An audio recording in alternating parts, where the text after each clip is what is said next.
नमस्कार दोस्तों, journey with अखिल में आपका हार्दिक स्वागत है। सांख्यिकी जैसा कि आप जानते हैं 4 से 5 क्वेश्चन आपके टीजीटी पीजीटी में पूछने जाते हैं इससे। तो ये हमारा डे 1 है हमारा, और ये जो हमारी वीडियो रहेगी ये लेक्चर 1 है हमारा, और ये पूरा आपका जो क्लास 10th है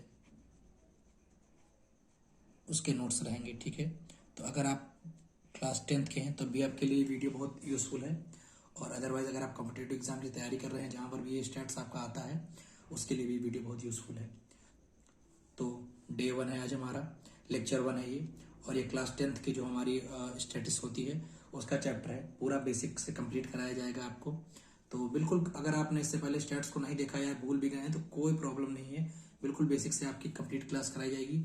और यहाँ पर आपको पूरा जो टीजीटी का पूरा सिलेबस है, जो आपके एग्जाम में टीजीटी पीजीटी में क्वेश्चन पूछे जाते हैं 10th के 12th के या ग्रेजुएशन लेवल के, जहाँ से ये पूछे जाते हैं उन टॉपिक्स को पहले कवर कराया जाएगा और उसके बाद उनके जो प्रीवियस ईयर क्वेश्चन है वो कराए जाएंगे।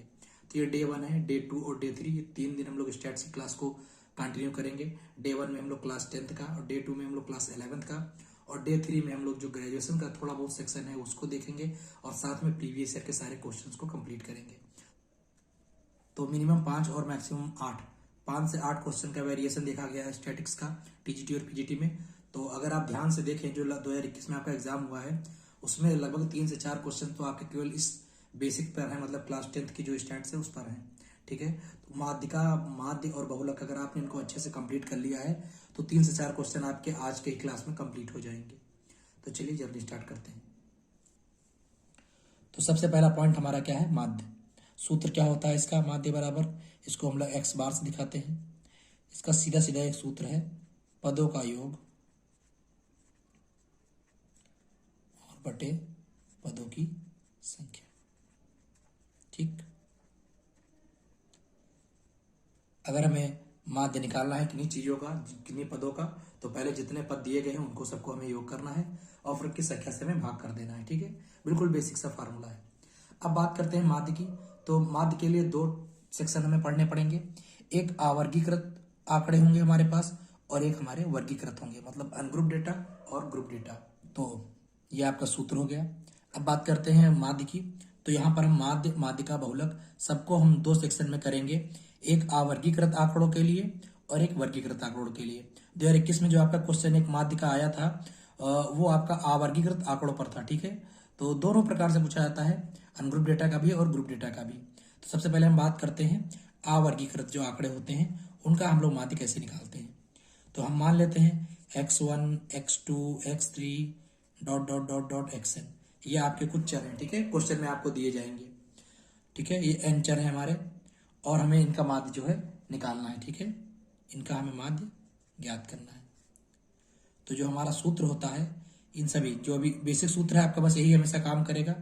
जितने भी आपके चर दिए गए हैं, पद दिए गए हैं, इन सब का आपको योग कर देना है।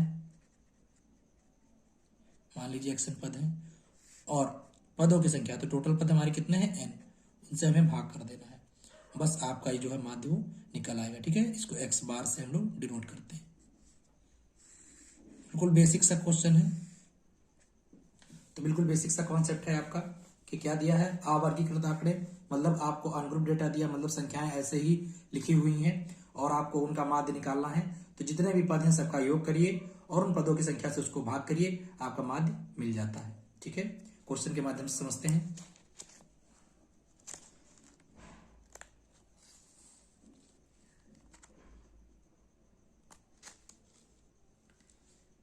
तो अब हम बात करते हैं प्रश्न की। तो यहाँ पर केवल 2 ही प्रकार के प्रश्न बनते हैं अवर्गीकृत आंकड़ों में।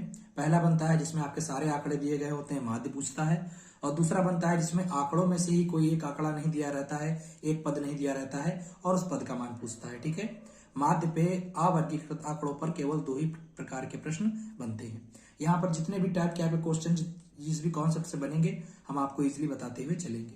ठीक है, तो आपने माध्य का फार्मूला देख लिया, x बार बराबर आपने क्या देखा, पदों का योग, जो भी हमारे पद हैं x1, x2,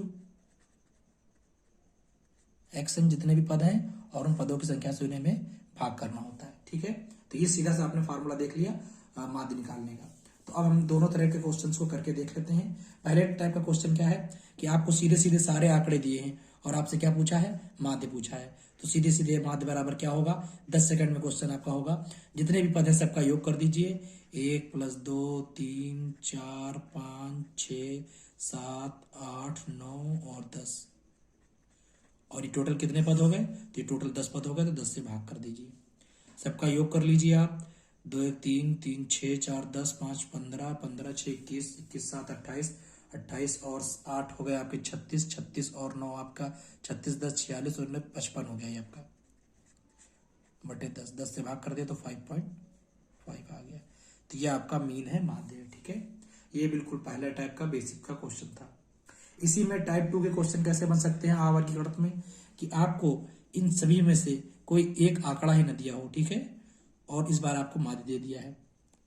सूत्र वही रहेगा, x बार बराबर पदों का योग मतलब 2 + 4 + 6 + 8 + x, और नीचे पदों की संख्या, पदों की संख्या कितनी है, 1 2 3 4 5, तो नीचे कितना आ जाएगा 5, ठीक है। जोड़ दीजिए सबको, तो ये हो गया आपका 4 2 6 6 6 12 12 और 8 20 प्लस का x, और बटे में कितना है 5 है, और इस बार हमें माध्य दिया हुआ है, तो माध्य बराबर में कितना रख देंगे हम 20, नीचे 1 ले लिया, क्रॉस में मल्टीप्लाई कर लिया, तो ये आपका इधर हो गया 20 प्लस में x, ये बराबर में हो गया 20 पंचे 100, तो x का मान कितना आ गया 100, 20 से घट गया जाकर इधर तो हो गया 80, तो एक पद हमारा क्या हो गया 80, ठीक है। तो इस तरह के जो है अवर्गीकृत आंकड़ों का माध्य निकाला जाता है। तो ये आपका पॉइंट नंबर 1 हो गया। तो यहां पर ये आपका माध्य हो गया। तो माध्य में 2 तरह के से प्रश्न बनते हैं, एक अवर्गीकृत आंकड़ों का और एक वर्गीकृत आंकड़ों का, मतलब अनग्रुप डेटा का और ग्रुप डेटा का। अनग्रुप डेटा में 2 टाइप के क्वेश्चन बनते हैं, जिसमें या तो सारे आंकड़े दिए होते हैं, आपको माध्य निकालना होता है, या इनमें से कोई एक आंकड़ा ही गायब करके माध्य दे देता है, तो उसे आपके आंकड़े का मान ज्ञात करना होता है। अब हम देखते हैं वर्गीकृत आंकड़ों का माध्य। तो माध्य में हमने पहला टाइप देख लिया, अवर्गीकृत आंकड़ों के माध्य के, जिसमें हमने 2 टाइप के क्वेश्चन देखे। अब आपका अगला टॉपिक है वर्गीकृत आंकड़ों का माध्य निकालना, ठीक है। इसमें हम लोग 3 मेथड देखेंगे, एक प्रत्यक्ष विधि, एक लघु विधि, और एक हम देखेंगे पद विचलन विधि। तो अगर आप कॉम्पिटेटिव एग्जाम की तैयारी कर रहे हैं तो आपके लिए सिर्फ प्रत्यक्ष विधि मतलब डायरेक्ट मेथड ही ज्यादा इंपॉर्टेंट रहेगा, और इसी से आपके क्वेश्चन सॉल्व हो जाएंगे सारे। अगर आप बोर्ड की तैयारी कर रहे हैं तो वहां पर आपको तीनों मेथड आने चाहिए, और अगर आप तीनों मेथड सीख भी लेते हैं तो आगे कल को आपको टीचर ही बनना है, तो वहां भी आपको ये मेथड ही काम आएंगे। मतलब अगर आप एग्जाम की तैयारी कर रहे हैं, एग्जाम में अगर आपका क्वेश्चन आता है तो आप वहां पर सबसे अच्छा मेथड हम कहेंगे डायरेक्ट मेथड ही आप अप्लाई करिए, क्योंकि वहां ज्यादा बड़े बड़े कैलकुलेशन नहीं दी जाएंगी। वो जो हमारे मेथड होते हैं शॉर्टकट मेथड या आपका जो पद विचलन विधि होती है वो ज्यादा बड़े आंकड़ों के लिए होती है। तो जो भी क्वेश्चन आएंगे आपके वो कम आंकड़े होंगे, छोटे आंकड़े होंगे, और वो आपके डायरेक्ट इस मेथड से लग जाएंगे। बहुत आसान सा मेथड है, ठीक है। और जितने भी ग्रुप डेटा वाले क्वेश्चंस हैं एग्जाम में अगर आपके बनते हैं तो आप सबसे पहले इन्हीं क्वेश्चन इसी मेथड से करेंगे। तो चलिए मेथड को समझते हैं। तो विधि हमारी है प्रत्यक्ष विधि यानी डायरेक्ट मेथड। क्या होता है इसमें, मान लीजिए हमारे पास कुछ आंकड़े दिए हैं x1 x2 x3 dot dot dot dot xn, ठीक है। लेकिन आपको साथ में इसके क्या दिया जाएगा, ग्रुप डेटा है तो आपकी संगत बारंबारताएं भी दी जाएंगी।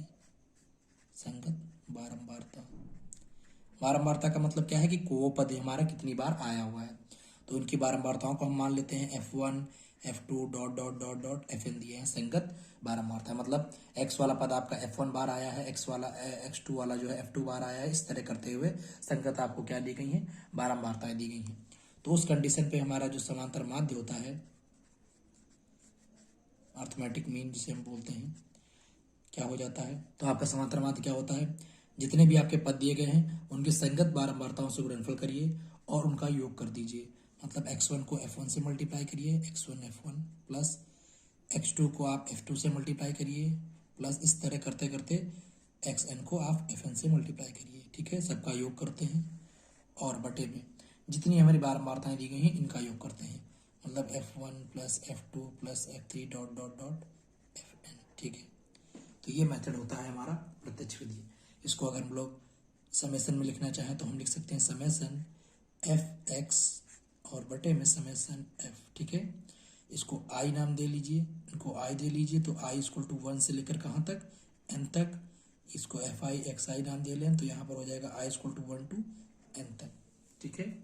तो शॉर्ट फॉर्म में आपका जो फार्मूला बना है x bar = summation F I x I upon summation F I. ठीक है, बहुत आसान सा मेथड है, क्वेश्चन की मदद से और अच्छे से समझ में आएगा। जितने आपको पद दिए गए हैं उनकी संगत बारंबारताएं दी जाएंगी। बारंबारता और पद का गुणनफल करना है आपको, गुणनफल करके सबको योग कर देना है और उनकी बारंबारताओं के योगफल से भाग कर देना है। ठीक है, क्वेश्चन की मदद से समझते हैं।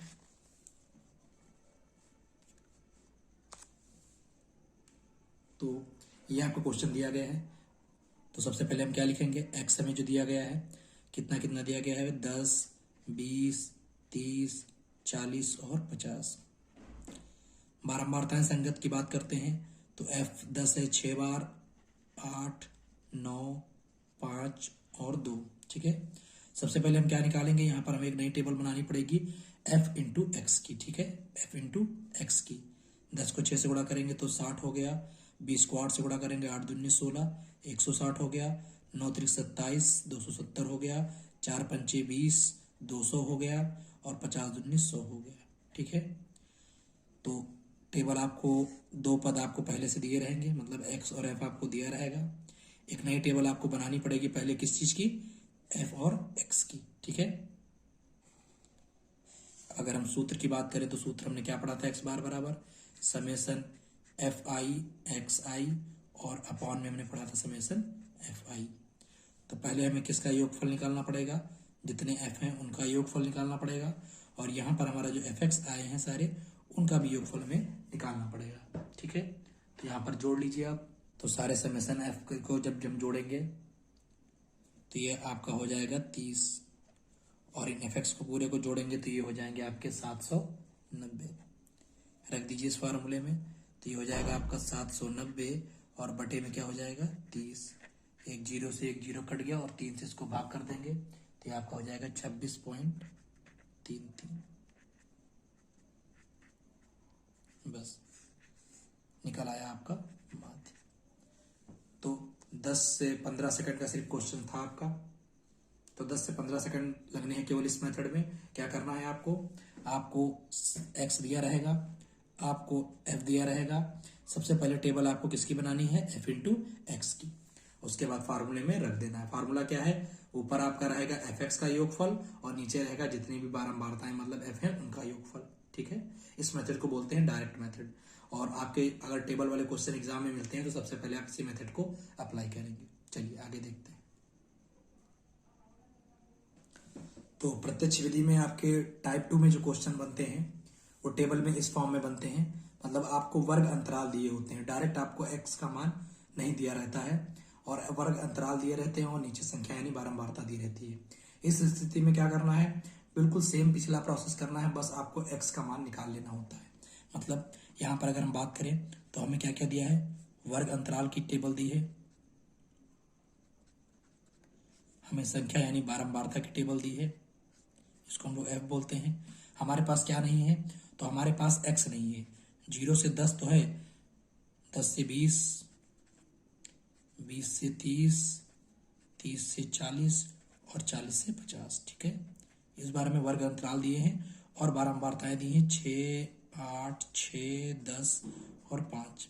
तो अगर हम डायरेक्ट मेथड की बात करें तो वहां पर तो हमें समेसन एफ और एक्स का चाहिए होता था और साथ में समेसन एफ चाहिए था, तो यहाँ पर हमें पहले एक्स निकालना पड़ेगा। तो जब भी आपको इस तरह के क्वेश्चन दिए जाएं मतलब वर्ग अंतराल वाले, तो वहां पर पहले आपको क्या निकालना पड़ेगा, एक्स निकालना पड़ेगा। एक्स कैसे निकलता है, जो भी आपको वर्ग अंतराल दिया गया है उनका योग करके आपको आधा करना होता है। अपर लिमिट और लोअर लिमिट का जो भी वर्ग अंतराल दिया है, निम्न सीमा और उच्च सीमा दोनों का योग करके आपको आधा करना है। तो 10 और 0 10 करेंगे 10 ही रहेगा, आधा करेंगे तो ये 5 हो जाएगा। 20 और 10 का योगफल 30 हो जाएगा, आधा करेंगे तो ये 15 हो जाएगा। 30 और 20 50 हो गया, आधा करेंगे तो ये 25 हो गया। 30 40 70 आधा करेंगे तो ये 35 हो गया। 40 50 90 आधा करेंगे तो ये 45 हो गया। अब अगर आप देखें तो ये क्वेश्चन आपका बिल्कुल पिछले क्वेश्चन जैसा बन गया है। आपके पास एफ भी है और आपके पास एक्स भी है। ठीक है, तो अब आप क्या निकालेंगे, एफ इंटू एक्स निकालेंगे। 6 पंचे 30 हो गया, 15 अठे हो गया 120 हो गया। 25 को 6 से गुणा करेंगे 25 का 150 हो गया आपका। 10 35 को गुणा करेंगे 350 हो गया आपका। और 45 को 5 से गुणा करेंगे तो ये हो गया आपका 5 × 25, 5 × 20, 225 हो गया। ठीक है, तो पहले आप फिर वही करेंगे, फार्मूले में क्या क्या चाहिए, हमें fx चाहिए और समेसन f चाहिए। तो समेसन f कर लीजिए आप यहाँ पर, और ये आपका हो गया समेसन f × x। योग कर लीजिए इसका आप, तो ये हो गया आपका 6 6 12, 12 8 20, 20 10 30 और 5 35 हो गया। ये आपका आ गया समेसन f। अब इसको जोड़ लीजिए आप, तो ये हो गया 30, 120 में 30 जोड़ेंगे तो 150 हो गया, 150 में 150 जोड़ेंगे तो 300 हो गया, 300 में 350 और जोड़ेंगे तो 650 हो गया, और 650 में आप 225 और जोड़ देंगे तो 600 में 200 जोड़ दिया आपने तो 850 हो गया, और 25 और जोड़ दिए तो 875 हो गया। यहाँ पर रख दीजिए, तो x बार आपका हो गया 875 और बटे 35। हल कर लीजिए इसको, तो इसको आप हल कर लेंगे, x बार आपका 25 आ गया। तो ये टाइप 2 के क्वेश्चन थे आपके, सेम क्वेश्चन थे, बस इसमें आपको x नहीं दिया गया था, वर्ग अंतराल दिया गया था। तो जब ऐसे कभी क्वेश्चन आपके बन जाए तो वहां पर हमारा पहला काम क्या होगा, x को